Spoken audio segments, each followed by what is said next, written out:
So hi, today I will try to explain how the algorithm of flattening the tree of layout containers works. So basically I need to convert a list of containers which are calculated by the layout service to the containers, and on the way need to reorder them accordingly to their positions which are saved in the tree, so that they match the initial definition of the layout. So it's easier to say, to show even, than to explain. So let's say we have a layout with nodes which are defined like this. Let's say we have a node A, which is in the top of the hierarchy, and we have a node B, which is a child of node A. Then node B has three childs, C, D, and F, all childs of B. And also A has another child, G, and G has a child, I. So this is the definition of the layout. All these containers, they have properties. Just to simplify the matters, I say that like instead of saying like this container has this width and position defined like this and that, I just say that it's A has value A and this has value B and so on. So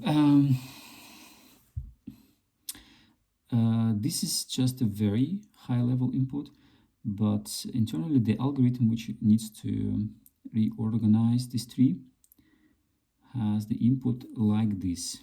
So we have in total 7 nodes, 1, 2, 3, 4, 5, 6, 7. So we write they are coming in form of an array in following order: A, B, C. Then you would expect probably D, but I swapped F and D with places.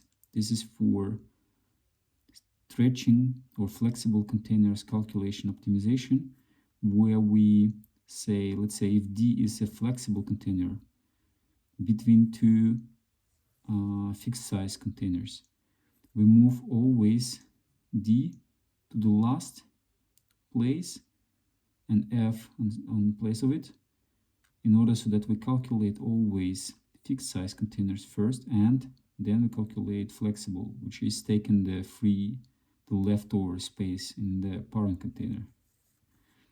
So this is why in our input list we say A, B, C, then F, not D, then D, then next child of A, G, and I. This is our input list. So this is the tree, the same tree, just like it's already optimized in the way that it's not in the form of tree but in the form of array. Additionally, to each node we have information about its child, so we know that this is the indexes of the array. This just for simplicity, I write the indexes here: 0, 1, 2, 3, 4, 5, 6. This is the indexes of the array, and each entry has list of its children. So A has children B and G, so B 1 and G 5. So fifth element, or first element of the array, and fifth, indexes, not the absolute value, but number, but their indexes in the array. B has C, F, D, but here in the child list we write not like in a swap order, we write in the correct order because we need this information to restore the correct order in the output. So we write that B has as following children: C, which has index 2, D, not F. We kind of writing down them in the correct order, so that we need to display them later in the correct order. 2, then so D has number 4 index, and F has number 3.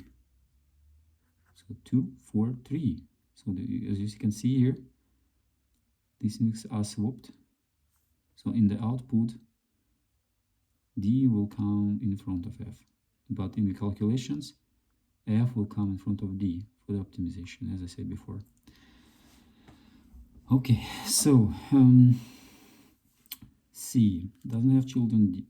F doesn't have children, D doesn't. G has one child, which is I, and it has index 6.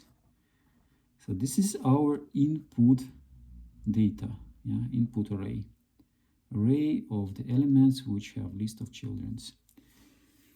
So now we need to output, build an algorithm which is outputting this data in the correct order, as well as saying which node, so which entry has each parent and which children, so that we have 3 information inside of each entry, so that if we like pick a node B, let's say, at the end we say which children it has in the array, so that we can evolve the tree partially. So the output, I skip the steps how we get this output, but the output must be, so that we somehow find a way how to do this, but the end result must be following: A, B, C, D, F, G, I. So the difference is only that F and D took their correct corresponding places, like in the tree, like we would traverse the tree top down. All right. So, but besides that, these nodes have information also. So I will write down up the indexes in this output array. So this 0, 1, 2, 3, 4, 5, 6. Perfect. And now we have following information we need to store in the output as well. So the parent of each node and their list of children. I would draw the line here, just that I mentioned that this is the additional information. So in this row we will have parents. So A will have the parent of itself, so its index is equal to its parent index, means it's root of the hierarchy. This is our convention, let's say like this, because I don't want to introduce signed indexes or something like this, or null or optional indexes, just to kind of tag somehow the root of the tree. So in my case, it works also good if we just say parent of A is itself, so it means that's a root. This is the convention, just to store the space not wasted for negative values. Great. B has parent of 0, so it's A is B has the parent A, index of A is 0, so we write 0. But as you see here, index of B is not equal to index of its parent, so it means it's not the root of a hierarchy. So this convention works this way. So parent of C is 1, so B 1, 1, 1. Parent of G is 0, and parent of I is 5. So we know the parents. So whenever we pick any of the entries, we can jump straight to the parent. if we need to traverse the tree in some down up way or up down to traverse it up down, so we need to know the children. Who are the children? And the children of A are B and G, so 0 and 5. The children of B are C, D, F, so 2, 3, 4, 3, 4. These guys don't have children. G has a child of I, so 6. This is our output data structure. Yeah, this is what we need to get as an output of the algorithm. Great, so here we go to the algorithm straight. So to do the job, to get this output from this input, I will use lookup table. I will tag it LT, lookup table. It's an array. It's an array of as many nodes as there are in the tree. So it's 7 nodes. So I write up their indexes, write down, sorry. 0, 1, 2, 3, 4, 5, 6. Under each index, so a value in the array will have the index in the output. So this is the index, let's say, in the input, and below is the index in the new array, in the output array. Then I have a stack. I will use a stack. I'll write it down as ST, stack. So we just go step by step through the input, like one by one. Not one by one, but we just put on the stack the very first item, which is A, and I write it as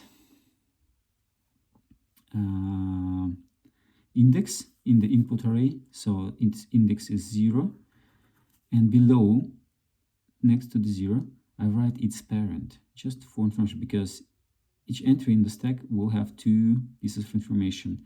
First, its index in the input array, and its index of the parent in the input array. So its parent is 0, so it's self.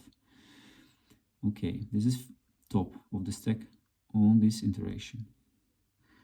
Next iteration, so it's before we enter the loop. In the loop, we pop this entry from the stack, so it will be current item. Let's say this is the current item. In this iteration, the very first iteration of the loop, we kind of what do next? We put it in this is the output array here. I will draw down the intermediate array, so which will be the output at the end. So we have the output array. We just allocate the memory before we do everything for all the 7 elements. I've written down the indexes in the array: 0, 1, 2, 3, 4, 5, 6, and the values. So we take the first spot, free spot in the array, so it's basically in place back. So as we are at 0, the back will be like we not started, so the back will be kind of the very first place in the array. So we take this one from the stack and the iteration of the loop and place it here in the output. Its value is the value of 0 is A. Okay. Also, I say in the lookup table that the input index of 0 is mapped to index of 0 in the output array. So lookup table is basically a mapping between these two output and input arrays. So great, we have kind of this piece of information already here. Then we try to save its parent somehow. So we see that its parent 0 0 has 0 is mapped to the map to the index 0, so its parent is 0. 0 is equal 0 again. It's correct, so it's root of the tree. Good. Then we go and put children of 0 on the stack as well. So children are 1 and 5. Oh, sorry, 1 and 5 here, not here. That's output, that's input. 1 and 5. So 1, whose parent is 0, because you see that's the index of the parent, and 5, whose parent is 0. So they are on the stack now. And we move to the next iteration of this loop. So we pop the current top. Sorry, this is the currents, yeah, currents, and this is the stack itself. So the next iteration we pop 1 0, and what's left on the stack is 5 0, but I write it later. Yeah, it's still on the stack. But we first think we do before we put its children, we place it in the output, and the value of 1 is b. Great. And we map it in the lookup table, so 1 is mapped to 1, so there's no difference. There will be a difference, yeah, because of this reorder. And this is why we need this lookup table actually. So then we say who is the parent. The parent is 0. 0 in lookup table is mapped to 0. So it's always needed to look in the lookup table so that we get correct indexes here. So then it's 0. Great. Then we put children of 1 on the stack. So children of 1 are 2, 4, and 3. So 2, whose parent is 1, 4, whose parent is 1, and 3, whose parent is 1, and it was 5 before, so 5 was on the stack, so I'll write it down. It's on the bottom of the stack, yeah? So next iteration, we pop to this parent 1 and continue the same procedure to the end now. It's already, the algorithm is basically established. I will just walk through.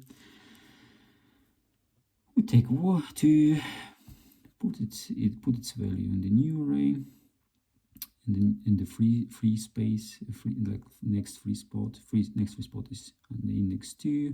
The value of 2 is C. We map it to the lookup table. It got index 2 in the new array. Still boring, yeah, it's very straightforward, just mapping 1 to 1. It's like easy, but as I said, it will be not easy here. So C has a parent of 1, which is in the lookup table, mapped to 1. Then we go to the children of C of 2. 2 didn't get any children, so we just leave the stack as it is. 4 1 3 1 5 0. Great. Next iteration, 4 is popped with parent 1.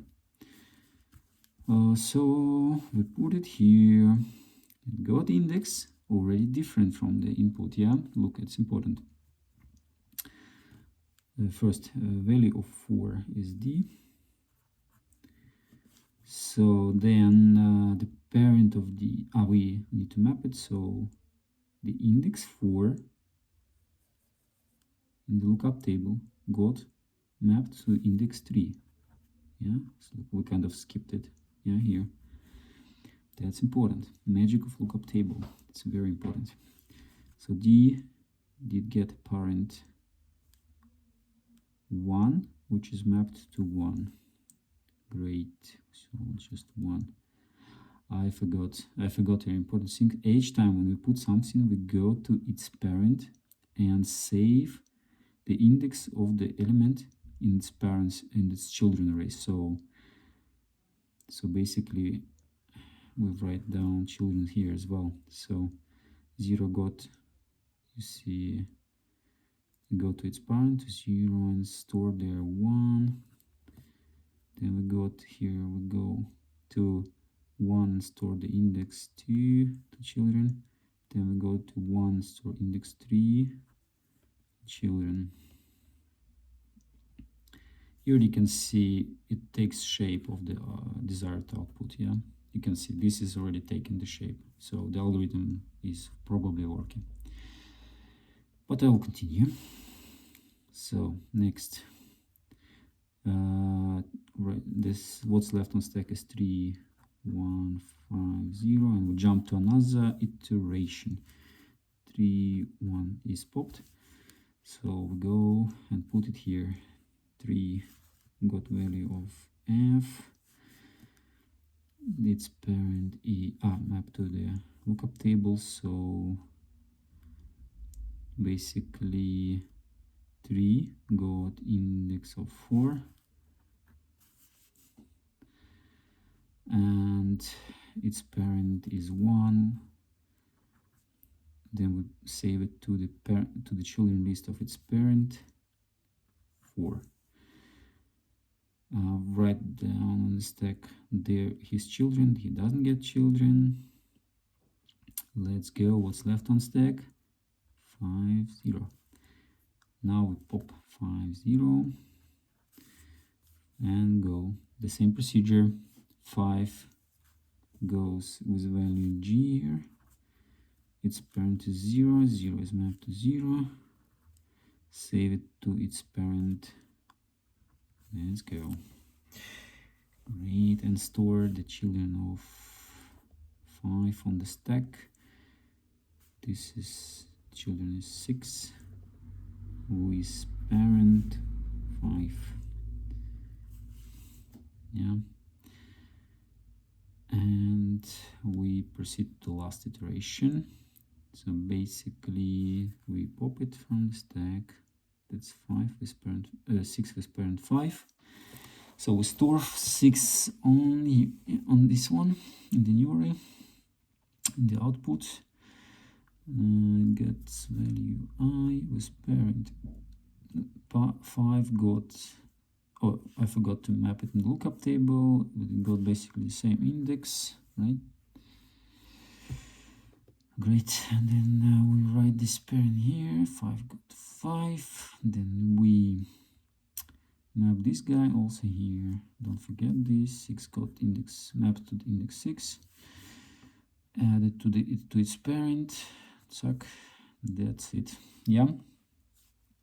The loop is over because the stack is empty. So we are looping until the stack is empty because 6 didn't get any children. So basically the stack is empty. We are through. Minimum, it's basically the complexity is O(n). So the more children we have, the longer it will take. It's a linear dependency. No divide and conquer is applicable here for me. Yep, so that's it. Basically, you can see here, it matches with the desired output completely. Yeah, everything is matches. So this is how we get it. We just use lookup table. We use stack. And on the stack, we have items with the indexes and parent indexes. That's it. Thank you and enjoy.